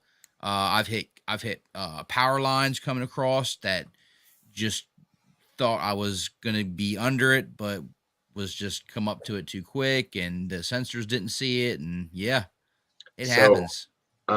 Real quick, as far as bird strikes go, I forgot about this, but my manager is watching, and he reminded me. So we were doing some goose and bird mitigation at one of the sugar beet plants in Fargo. Oh, nice. Yeah, and so there's a flock of like 200 geese that stay there on these treatment ponds that they have, and they just fly over to the beet pile and eat the sweetest, most sugar covered part of the beet, and then they just make a mess of everything. So the plant really didn't want them there, didn't want to keep them there. And they hired us to fly drones and try to scare them away. And we had speakers attached to a Phantom 4 that one of my coworkers was flying around there. And one of the geese just got up out of the water and ran right into it, and it went into the pond, and we never saw it again. Oh, wow. Yeah. It was like 5 feet off the water, and the goose just didn't care. Dang, man. Yeah. Well, I mean, you were doing what you were hired to do. Like, you can't control nature, right? Like, you just never know what nature's going to do. Those geese did not want to get off the water. It was, yeah, they didn't seem to care much. They get territorial up there. I've had close calls, like in the airplane with them. Mm-hmm. It's like the real Goose and Maverick situation. Yeah. Joe Byron says he has heard that DJI is linked to China.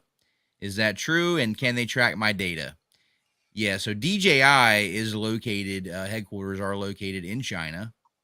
There has been some things floating around. Company. Yep. is a Chinese company. Depends on how tinfoil hatty you want to get with it, I think. Um, but basically, one thing that my dad used to tell his employees when the internet was starting to become big and email was it's kind of old, but when email was first starting to become really popular, my dad told all of his employees is anything you write on your computer and post and send in an email or post online can be seen by the whole world. Just treat it like that. So if you're not worried about anything that China can take, like, or if there's nothing that you're doing that they're going to have a problem with, I wouldn't be too worried about it. But also, I mean, people can get pretty much anything through their phone, through our phones, if they really wanted to. Yeah, I think. I mean, if you're carrying around a smartphone, they've probably already got more data than you're going to provide flying. Yeah. At the end of the day, it's sort of a risk versus reward thing. Mm-hmm. If you want to use that product, part of the reason that they're able to offer it at the price they do is because they're going to be selling user information. It's for pretty much any modern tech company, that's going to be part of their business model is they can offer their products for cheaper as long as they can sell the data from it. That kind of just works out that most people aren't concerned about it enough that it's going to prevent them from buying a product. Right. Yeah. Yeah. So, pretty much in this day and age, guys, if you've got a smartphone, the information that DJI is going to gain from, your drone and is going to be no less or worse than what you're already giving China with your smartphone. So exactly. Most things have links to China. Yep. Due to manufacturing. Yeah, so I wouldn't, so I would basically just go off of what the US government and critical infrastructure inspections and facilities are requiring. They're not allowing Chinese manufactured drones or cameras. I think there's a ratio that where a certain amount of it or parts of it can be from China, but it has to be certified as the primary electrical and computer components need to be manufactured in the United States and programmed in the United States, which is why we can't use DJI for these massive solar garden inspections anymore. And we had to get an NDAA drone for those inspections. Do you guys ever deal with like the Skydio drones at all? The ones that have like the 360-degree obstacle avoidance that's really kind of cutting edge? Yeah, I've looked into those quite a bit, and I actually talked to one of the sales reps when I was doing this job in Kansas. I was helping a company that we're partnered with down there for a demonstration, and those Skydio reps were down there, and they were showcasing their enterprise version of that drone, which I think is like 15 grand, and it's got a thermal sensor, but it's really designed for search and rescue.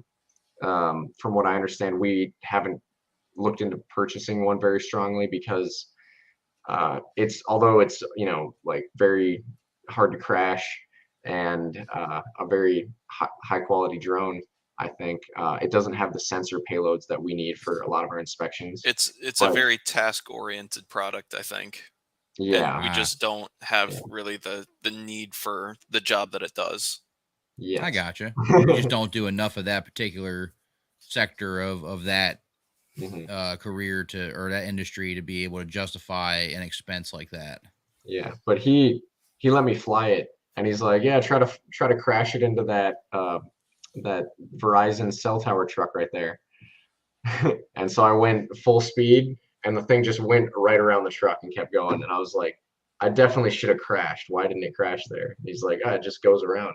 So the other time I flew lower and faster at the truck, and it just stopped. It just didn't even care. Wow. I was very impressed with it. Yep. So I think Joe's wanting to know if DJI reports directly to the Chinese government. I'm sure they do. I mean, that's to information my that the Chinese knowledge, if government you would want. I mean, So yeah, to from what my I knowledge, if you manufacture in China, you're basically subject to all of China's surveillance laws, which means they can take a look at basically whatever it is you're doing. mm-hmm. yeah. So I mean, if you got a modern product that says made in China, I wouldn't really worry about it any more than anything else that you put in your pocket and goes beep. Yeah, right. Mhm. Yep. Hey, welcome in, Chuck at FPV. Good to see you, man. Thanks for stopping in. Appreciate it. Happy Easter to you. Yeah, awesome. So, what are you guys looking to do as far as growing your FPV fleet for the commercial side of things? What do you think Isight Drones is going to be looking for to kind of push in an FPV side of things? Well, we're getting another hybrid, right? Slightly larger one. Mhm. So we'll be Mhm. expanding that operation a little bit. Me personally, I'm probably going to just invest in a Cinewhoop for myself. Just because I can use it for work. It's a little bit more of a hands-on, kind of more fun job. So when Mhm. we get those, I'd like to be available to do them, and that's something that's been missing from my lineup for a while. So why not? Yeah. Did you have one in Right. mind, Keegan, or have you been looking at No, eyeing one in up? all Or honesty, if I do one, I'm probably just gonna build it from the ground up. That's nice. always I enjoy the building just as much as the flying. I like tinkering, so Yeah, I'll yeah. go through. I'll find somebody's parts list and probably just tweak it from there. Nice. Send it to me. I'll look into it too. I will. I'll shoot you a text. All There right. you go. There you go. Um, yeah, and with that Super Volo, so the hybrid Super Volo aircraft, we're actually the second one we're getting is the XL model. It's brand new, kind of the version 2 that they've come out with. It's bigger. Um, the wingspan is longer. I don't know the exact dimensions of the wingspan, but the engine is 26.5 cc, and it'll have a 1.5 gallon gas tank and about an 8-hour flight time. So Wow. we're gonna be testing that with the state of North Dakota Vantis beyond visual line of sight radar network. We're one of 6 companies that are working with them to basically test the UTM, so the traffic management and ADS-B capabilities of the radar network. So these radar towers located across the state of North Dakota are going to be able to um, provide traffic mitigation from manned aircraft and unmanned drones flying beyond visual line of sight who are on the network. And that's being out in Watford. This is where pretty close to where most of the testing is going to be, and I'm super excited to take part in that. I'm going to be working with a closely with a company called Avionics, where they manufacture drones, and their drone is a part of the network testing. So they've asked Isight to help them operate the drones for the tests, because they're mostly a manufacturing and design company, from what Nice. they told me. I just dropped a link in the live chat that Keegan sent over to me. You want to talk a little bit about that, Keegan? Yeah, that's just the tech specs for the hybrid system that we are going to be picking up here shortly. Like Zach said, it's a little bit larger than the one that we currently have, but as a platform, super impressive. I mean, it's really minimal as far as the ground support that's needed for it, and its capabilities as a platform are really pretty unsurpassed as far as I'm aware. Um, got the opportunity to really see it in action last summer. I was flying with a different company for the UTM project, but Isight had the Super Volo out, and that was you could always hear it going up because you would watch something pop up in the air about 300 feet, and then the engine cranks up, so it's a super distinctive sound. Wow, that it's a sounds very, awesome. very cool platform. So can it do an inverted yaw spin? I would say probably not. You could probably get it to spin inverted. Oh, I don't wow, know if really? it would do. I don't know if it would flatten out that well. That would be interesting to see for sure. I don't know if it would recover from it, but it might do it. Something of that magnitude, yeah, I would be nervous to try it. I think it would recover because the owner or the owner of the hybrid project company actually was testing it with a really aft CG one day, and it went into a flat spin, and he couldn't pull out of it. And the software is set up so that when it gets within 100 AGL of the ground or 100 feet of the ground, the um, quad motors kick on, and it just stops it right there. So because of the quad system, he was able to pull out of a flat spin that was unrecoverable without the quadcopter capabilities. Gotcha. Yeah. Wow. You guys gonna fly the Switchblade? Do you know what the Switchblade is?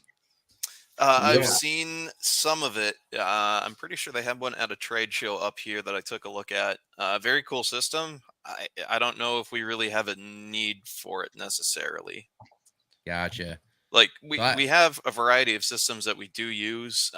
The Super Volo being like kind of the newest addition to the fleet. So Mhm. kind of if we're going to get a new aircraft, it's really going to depend on if we have the demand to actually need the aircraft, the equipment to upkeep it, the pilots to fly it. So for a lot of the cool new platforms that are coming out, they're fantastic. The issue is we don't necessarily have a job that needs them.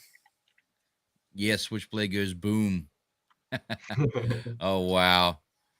Yeah, so speaking of that, if you're allowed to speak about it, and if not, then just say can't discuss that. But have you guys been approached by anything to be involved with what's going on over in the other third world there with the Russia and the So things of that magnitude? 2 years stuff? ago, I had actually started the process to get my clearance and had a contact in the CIA that I would have eventually gone down that road. But that also was like right around the same time I was really trying to decide what I wanted to do with my career. And I made some pretty important decisions regarding school and everything that kind of just fell by the wayside. Um, it's something that I had the opportunity to pursue and kind of lost interest over time. So I'm really happy doing civil side things right now, and I think that's Absolutely. kind of where I want to keep it. My ultimate goal is actually DNR. I'd really like to fly their manned aircraft. But Nice. for now, this job really gives me a lot of opportunities in aviation that anything else really wouldn't. So the way I see it, this is a really, really good place early in my career that I can really get a lot of experience across a lot of different areas. And I can take that with me to wherever we go, or, who knows, maybe I just bring that angle into this company and we go from there. Nice. I had another question here from Joe. He wanted to know if you guys sell merch, like merchandise for Isight Drone Services, hats, t-shirts, sweatshirts.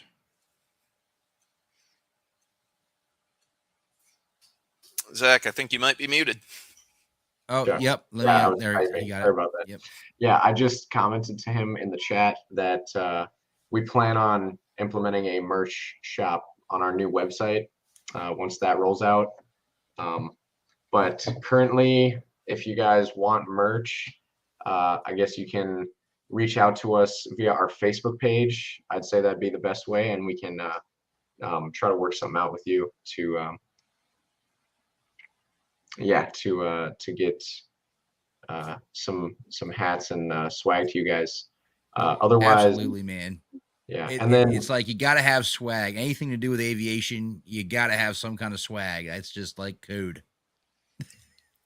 Yeah, we're gonna have to follow the Cirrus model a little bit, get that whole lifestyle branded product stuff. There you go. Yeah. So I got a question for Oh. you guys. what is your most expensive drone that you either own for the company or have flown yourself? What would be the most expensive? Oh, it's by far the Alta. And what's the price tag on that bad boy? You know, it really depends on the newer airframes. I think they got actually for a little bit cheaper than some of the older ones, but probably upper end estimate that I've heard from pilots in the field, just kind of pricing together all the components that are on there, probably looking at right around 100K for the whole system. Mhm. Wow. Absolutely Um, insane. But I mean, I also did MQ1, MQ9 type training through the university, so depends on whether or not you kind of count that. How is your mentality like when you have something of that magnitude in the air?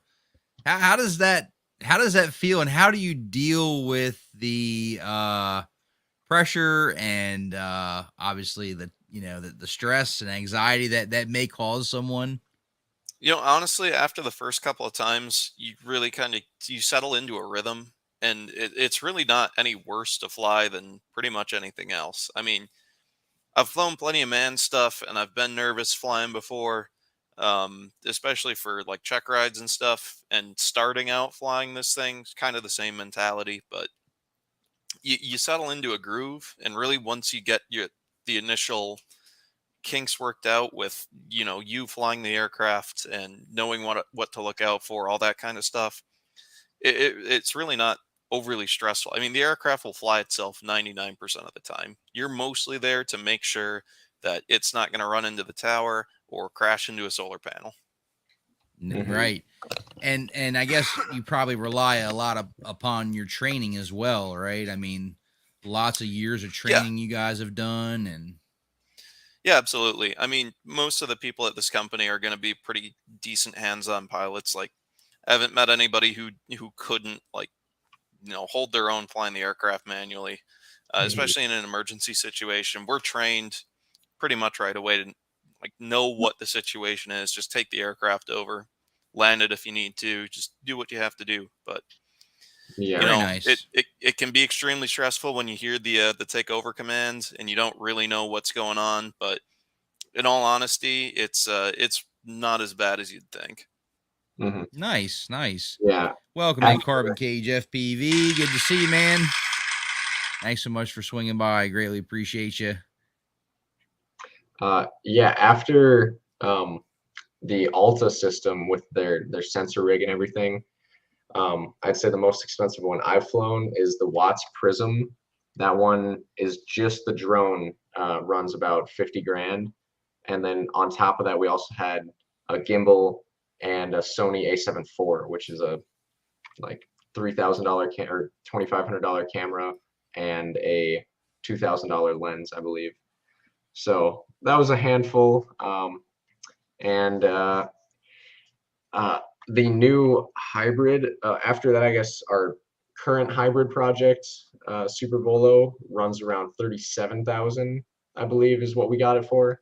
But the new one, because of the payload and the Trivium camera, um, and these Silvix radios or Silvus radios, it's going to run around 125,000 all in for that Wow. system. So Athix wants you guys to check out a video at some point. I put it down in the live chat. It's a video to I don't know if you guys are probably familiar with Rotor Riot. Me. Oh, yeah. shoot. Yep. Hold on a second. And they take evidently a Alta and do a power loop with this crazy expensive drone. I believe it. It's without the sensor package on there, it's got a lot of punch. Wow. So Yeah, thanks so much for that link, Athix. I went ahead and popped that in the live chat there so you guys can check that out either now or later on. sure. And see that thing do some amazing things. Yeah, it's really capable. It kind of reminds me of driving a motorcycle when you're operating it in stabilized mode, where there's no GPS assistance, where it's I mean, you guys know what I'm talking about as far as it's pretty similar to the racing drones where the throttle is just so responsive, kind of like revving the engine on a dirt bike when you're in a low gear. Oh And yeah. yeah, if there's no payload on the Alta, it whips. Wow. Hey, welcome in, Brian, Mystery D. Good to see you, man. Get that ELRS set up on your Radio Master. That's what's going on. Yeah, ELRS seems to be taking over for the control link for a lot of FPV here recently. Open source. Great stuff going on. Yeah. Joe had another question. He says, what makes you decide to fly drones over actual airplanes? So to make a long story short, I didn't. We have a lot of manned aircraft opportunities that will be coming up here shortly. We have a pilot that's doing some manned stuff right now. I go out and fly every chance I can. I rent a Champ out of another aircraft real close by. I've flown a couple of the Cessnas that are based on Grand Forks Airfield, and I will be picking up my own airplane here in the next couple of months is the plan. Everything works out perfectly, I'll be flying it into Oshkosh. If not, I'll be doing some shopping there as well. Yeah, we also, as a company, we have a Mooney M20K, which will be a lot of fun as soon as we can fly it again. Yeah. Nice. Yeah, I'm Crossfire too. I'm a big Crossfire fan. It's what I've been using for years now, and it's been reliable for me. And yeah, that's what I use. Easy setup, small, lightweight. Absolutely. If it's not broke, don't fix it, I say. But if you're just getting in and you're looking to go a little bit cheaper route, I know the ELRS stuff, you can get a little bit cheaper than some of the Crossfire hardware. Yeah. Those receivers are like $13, $14. It's pretty nice. Yeah, I mean, definitely. When it comes to sourcing out, pricing out a build, save where you can save, right? Not to mention the price of the modules. You know, when Crossfire modules first came out, oh boy, they were like $100 for a module. Yeah, maybe they need to start selling our data. Yeah, right. Do something. Absolutely. Yeah, as far as the man stuff goes, when I first got hired, they needed people for chase operations that we were doing with the Grand Forks Air Force Base and Grand Sky, General Atomics. We had a contract to be the chase plane flying behind the MQ-9 Reaper drone, basically doing traffic mitigation and being their eyes in the sky for them.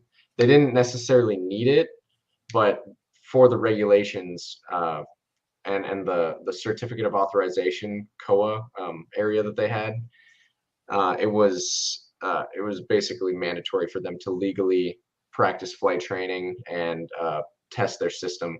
So when I first started, my first flight with the company was on a night flight in April, and we went up and we're just following this military grade like $9 million drone around in the sky, and it was surreal. It was a lot of fun. We did that. I did that for about a month or for throughout the summer, but and then I went on the Sky Specs wind turbine type inspections, and yeah, unfortunately their radar system got approved so that we don't need so they don't need a chase plane anymore. Their radar system was good enough to see and avoid other aircraft on its own. So yeah, they didn't need us for that contract anymore, and we're looking for more things though. Absolutely. I mean, FPV and drones in general, the industry continues to keep growing and growing. We've had setbacks, because of what's going on in the world and the chip shortages and lockdowns. I mean, we've had things that have definitely slowed down the evolution, but it's not going anywhere, and it's going to continue to keep getting better and better as we continue to push forward. So I'm excited to see where the tech's going to go from here. It's already been amazing at what can be done now, and take so many people out of risky situations. It's just phenomenal. Mhm. So, And did you guys have any shout outs? Anybody you wanted to shout out on the live stream? I really don't have anybody right now. Okay. Didn't know if there was anybody at Isight you'd like to shout out. Anybody in particular, or anybody that you guys maybe look up to or mentor or anything like that. Feel free to Oh shout out shoot, anybody actually, you can think yeah. of. If you are familiar with Jordan Kruger at all, he is Millennial Falcon FPV. He should Oh, be up on YouTube, but if you follow the Collegiate Drone Racing Association at all, big shout out to those guys. He's basically running the show at the moment for collegiate league racing. They just wrapped up their national championships in Grand Forks as well. awesome. Yeah, really trying to grow that program, get more people involved. So if you're going into school or currently in school or just want to, do a little bit of outreach and advocacy stuff, Collegiate Drone Racing Association is it's a really great program, and yeah, hopefully it will continue to grow like it has been in the past couple of years. Millennium Falcon FPV, is that right? Millennial Falcon. Millennial Falcon. Okay. I'll try and find his page. Yeah, definitely. Clever. And you want to shoot that over to me and message, I will drop that link in the live chat as well, and I will definitely go check them out and give them a sub and show some support.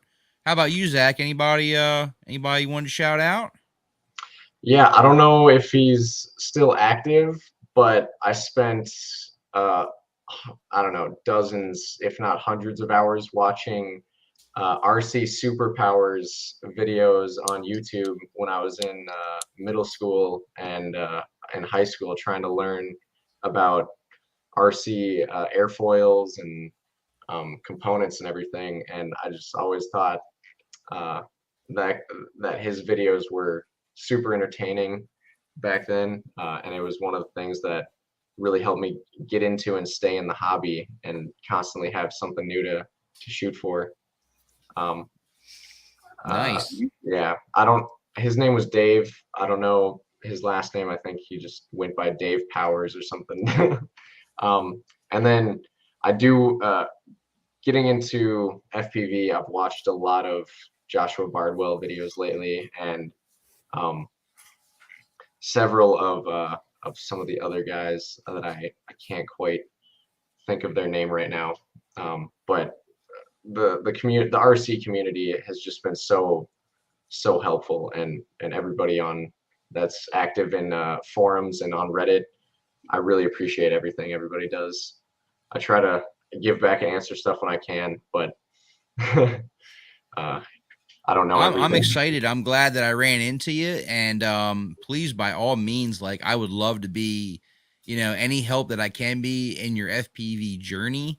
Any questions you have in your journey, please, I really invite you to just hit me up in Messenger. Be like, hey man, I just had a question. I was doing this, ran into this, such and such.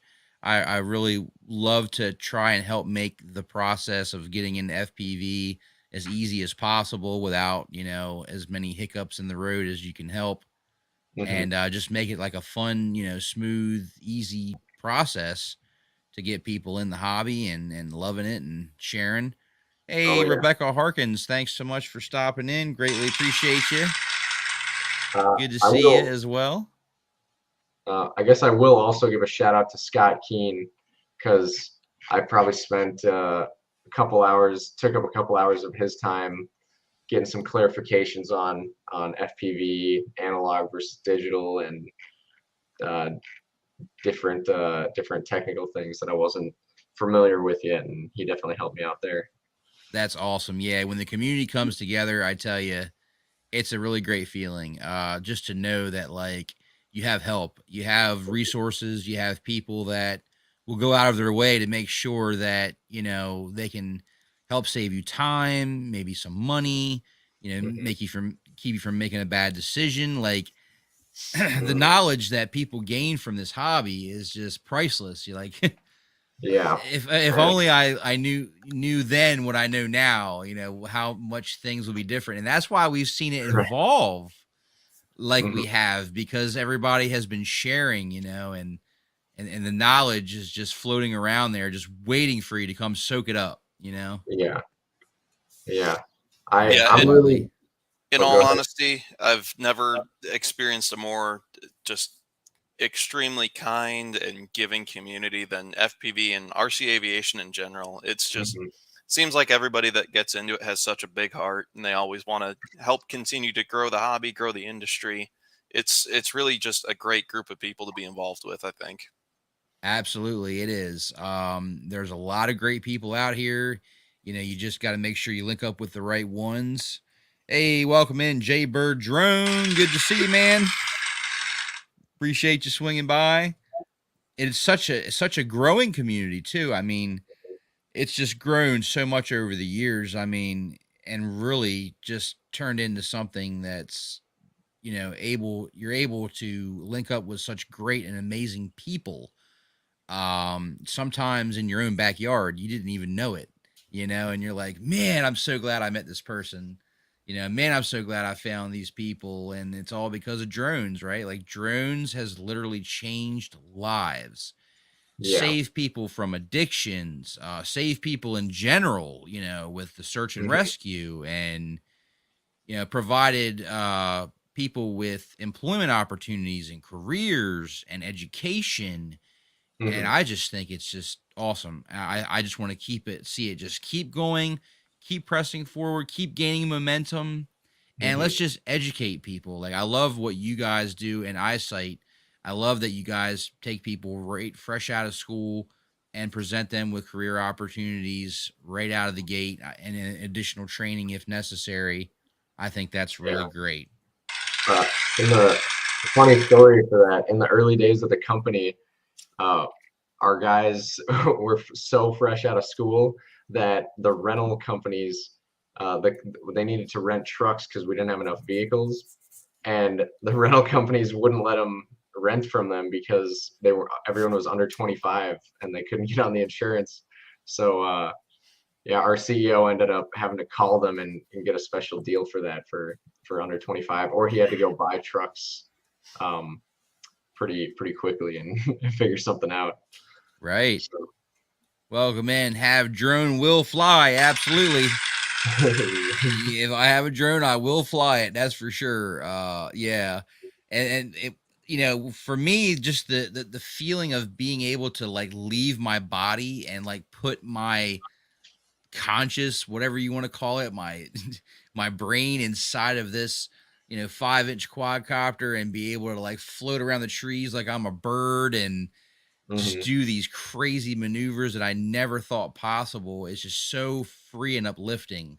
And it mhm. just takes you away from everything going on. And it really is kind of like a high Yeah. because you're actually escaping yourself for that brief moment. And even if it's only for 5 minutes, it's Mhm, 5 minutes that you left your body and you're completely focused on flying this thing around, diving gaps, you know, racing gates, whatever you're into. It's just an amazing hobby. And I just want to share it with everybody. Like, I want everybody to experience it. You know, I encourage you, like, you see people that have never seen it before. Oh man, come check this out. Like, put the yeah. goggles on them, take them for a spin.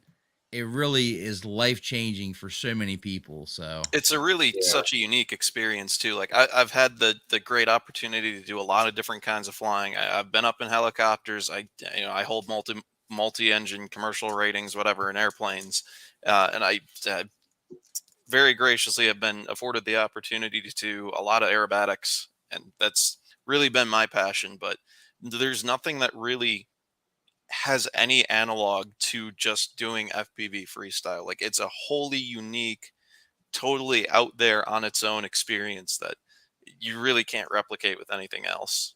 absolutely. And the season is finally here for us on the East Coast. The days are longer, the warmer weather's coming, and I just can't wait to share with you guys. Yeah, lots to come on the channel, so stay tuned for that.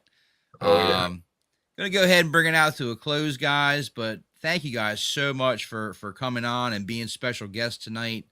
Really had a great time talking to you guys. And Zak and Keegan and Isight Drone Services information is down in the video description, guys. Go ahead, Mhm. check them out. Check out their website. Check out their Facebook group.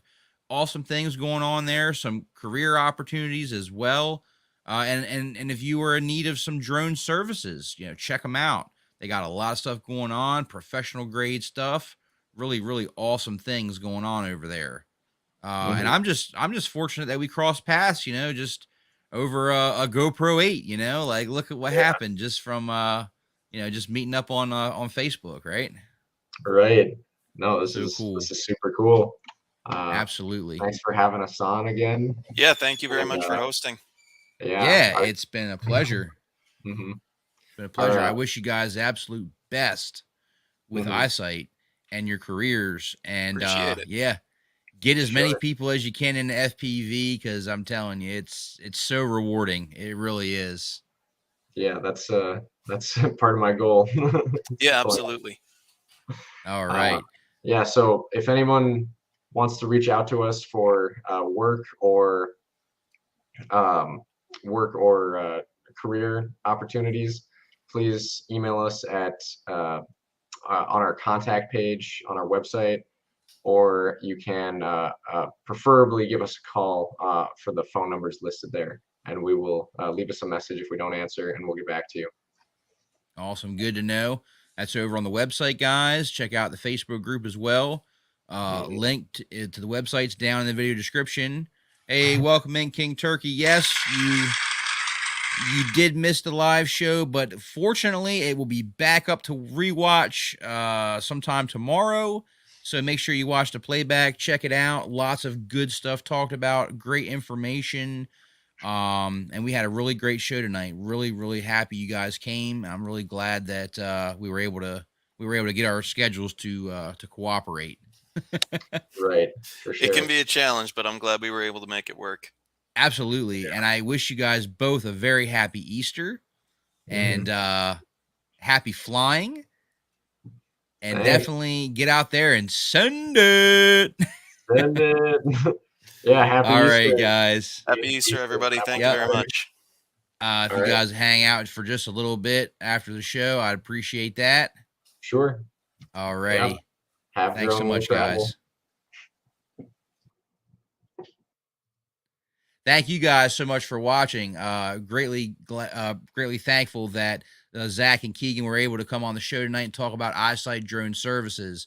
And I thank each and every one of you guys that came in tonight and all your support.